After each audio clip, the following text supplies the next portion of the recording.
नमस्कार साथियों, अभी हम बात करेंगे महत्वपूर्ण समिति एवं आयोग के बारे में, जो कि आपके पेट के एग्ज़ाम में 10 नंबर के क्वेश्चन यहाँ से पूछा जाएगा। देश और राजधानियाँ, उसी में जो टॉपिक है सामान्य जानकारी में, उसमें से एक टॉपिक ये है महत्वपूर्ण समिति एवं आयोग। इससे 2 नंबर का क्वेश्चन फिक्स है। तो देख लेते हैं सबसे पहले पंचायती राज समिति। ठीक है, हम क्या क्या देखेंगे इसमें। समिति एवं आयोग, इसकी स्थापना कब हुई थी, इसका उद्देश्य क्या था, और जो भी कुछ अन्य महत्वपूर्ण जानकारियां हैं उस आयोग के बारे में हम देखेंगे। तो जो सबसे पहला आयोग है वह है बलवंत राय मेहता समिति। अब जो सबसे पहला आयोग हम पढ़ रहे हैं कौन सा, पंचायती राज से संबंधित आयोग जो भी आए थे वो हम पढ़ेंगे। तो पहला है बलवंत राय मेहता समिति आयोग। ठीक है, ये इसकी स्थापना कब हुई थी, इसकी स्थापना जो है 1957 में हुई थी। और इसका उद्देश्य क्या था, सामुदायिक विकास के कामकाज की जांच करने हेतु बलवंत राय मेहता समिति का गठन किया गया था। और इसमें अन्य महत्वपूर्ण जानकारियाँ क्या है, त्रिस्तरीय पंचायती राज व्यवस्था की स्थापना हेतु सिफारिश किसने की थी, तो बलवंत राय मेहता समिति द्वारा की गई थी। अगला क्वेश्चन है, या फिर अगली समिति है अशोक मेहता समिति। इसकी स्थापना कब की गई थी, तो इसकी स्थापना जो की गई थी वो की गई थी 1977 में। ठीक है, और इसका उद्देश्य क्या था, पंचायती राज संस्थान हेतु स्थापित। ठीक है, और इसकी अन्य महत्वपूर्ण जानकारियाँ क्या हैं, तो 2 स्तरीय पंचायती संरचना की सिफारिश किसने की थी, अशोक मेहता समिति ने की थी।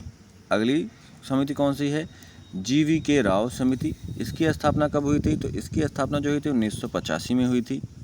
उद्देश्य क्या था, ग्रामीण विकास और गरीब उन्मूलन कार्यक्रमों के लिए मौजूदा प्रशासनिक व्यवस्था की समीक्षा करने हेतु स्थापित की गई थी। ठीक है, इसमें अन्य जानकारी, महत्वपूर्ण जानकारियाँ क्या हैं, लोकतांत्रिक विकेंद्रीकरण की योजना में जिला परिषद को सबसे महत्वपूर्ण निकाय माना जाए।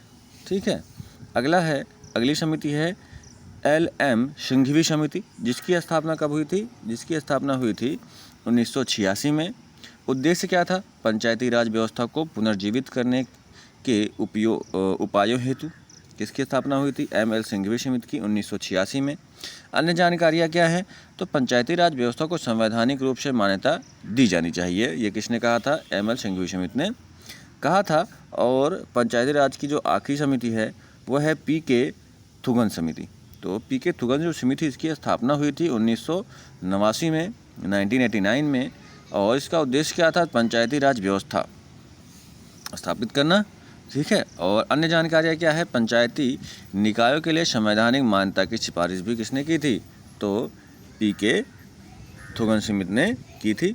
अब हम आते हैं अगली जो संबंधित है योजनाएं आयोग, केंद्र राज्य से संबंधित जो भी आयोग हैं वो भी देखते हैं। तो पहला जो है वह सरकारिया आयोग की जो स्थापना हुई थी वह हुई थी 1983 में। ठीक है, इसका उद्देश्य क्या था, केंद्र राज्य संबंधों की जांच करना। और इसकी अन्य बातें क्या थी, B शिवरामन और डॉक्टर SR सेन इसके सदस्य थे।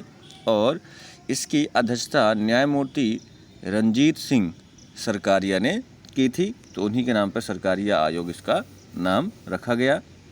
ठीक है, अब अगला आयोग है PV राजमनार समिति। इसकी स्थापना कब हुई थी, 1969 में। उद्देश्य क्या था, केंद्र राज्य संबंधों की जांच करना।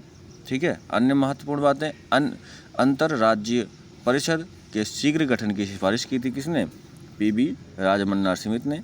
अगली समिति है MM पुंछी समिति। इसकी स्थापना कब हुई थी, 2007 में हुई थी। उद्देश्य क्या था, केंद्र राज्य संबंध के बारे में बताना। ठीक है, और अन्य बातें, भारत के मुख्य न्यायाधीश मदन मोहन पुंछी इसके अध्यक्ष थे। तो उन्हीं के नाम पे MM पुंछी इसकी समिति का आयोग का नाम पड़ा था। ठीक है, अगली जो समितियां हैं वो गरीब निवारण समिति से हैं। ठीक है, तो इसमें जो पहली जो समिति है वह है VM दांडेकर समिति। VM दांडेकर समिति की स्थापना कब हुई थी, 1971 में हुई थी। उद्देश्य क्या था, गरीबी का अनुमान लगाना। ठीक है, अब अगली समिति है अलग समिति। अलग समिति जो है ये कब आई थी, 1979 में आई थी। ठीक है, इसका उद्देश्य क्या था? इसका भी उद्देश्य क्या था? गरीबी का अनुमान लगाना। और इसकी प्रमुख बातें क्या थी कि इसमें पोषण संबंधी आवश्यकताओं और संबंधित उपभोग व्यय के आधार पर गरीबी रेखा का निर्माण किया गया था। ठीक है, अगला है लकड़ावाला समिति। लकड़ावाला समिति की स्थापना कब की गई? बहुत महत्वपूर्ण समिति है, पूछी जा सकती है आपके एग्जाम में। तो 1993 में लकड़ावाला समिति की स्थापना की गई थी। उद्देश्य भी वही था, गरीबी का अनुमान करना। ठीक है, और इसकी अन्य बातें क्या थी कि राज्य विशिष्ट गरीबी रेखाएं बनाई जानी चाहिए। और सरकार ने 1997 में समिति की सिफारिश को स्वीकार कर लिया था। ठीक है, आगे बढ़ते हैं हम। अगली समिति है तेंदुलकर समिति। तो ये तेंदुलकर समिति जो है इसकी स्थापना 2009 में हुई थी। ठीक है, तो और ये भी जो है गरीबी का अनुमान करने के लिए ही बनाई गई थी। इसमें प्रमुख बातें क्या थी? समिति ने पहले ही समितियों द्वारा उपयोग की जाने वाली सार्वभौमिक संदर्भ अवधि के विपरीत मिश्रित संदर्भ अवधि का उपयोग किया। ठीक है, अब अगली जो समिति थी और लास्ट समिति थी सी रंगराजन समिति। इसकी स्थापना 2012 में की गई थी। ठीक है, यह भी गरीबी का आकलन करने के लिए स्थापित की गई। और इसकी जो प्रमुख बातें थी वो थी समिति ने 2014 को अपनी अंतिम रिपोर्ट प्रस्तुत की थी। अगर आपसे पूछा जाए कि सी रंगराजन समिति ने अपनी जो है रिपोर्ट कब प्रस्तुत की, तो समिति ने अपनी 2014 में अपनी रिपोर्ट प्रस्तुत की। अब जो अगली समिति है वो है किस पर आधारित? भाषाई आधार पर राज्यों के गठन हेतु। बहुत ही महत्वपूर्ण है। ठीक है, इससे भी क्वेश्चन बन सकते हैं। तो जो पहली समिति है वह है एस के धर समिति। इसकी स्थापना कब हुई थी? अगर आपसे पूछा जाए कि एस के धर की समिति की स्थापना कब की गई थी? 1948 में। क्यों की गई थी? उद्देश्य क्या था? भाषाई आधार पर राज्यों का गठन करना इसका उद्देश्य था। प्रमुख बातें क्या थी इसमें? इसने प्रशासनिक सुविधा के आधार पर राज्यों के पुनर्गठन की सिफारिश की थी सरकार से। अगली समिति JVP समिति। इसकी स्थापना कब की गई थी? तो JVP समिति की स्थापना 1948 में की गई, भाषाई आधार पर नए राज्यों के गठन हेतु। इसमें प्रमुख बातें क्या थी? इसमें जवाहरलाल नेहरू, वल्लभ भाई पटेल और पट्टाभी सीतारमैया शामिल थे। ठीक है, अब अगली और अंतिम समिति है फजल अली समिति। फजल अली समिति के जो स्थापना हुई थी वह 1953 में हुई थी। भाषाई आधार पर राज्यों के विभाजन जो है इसका उद्देश्य था।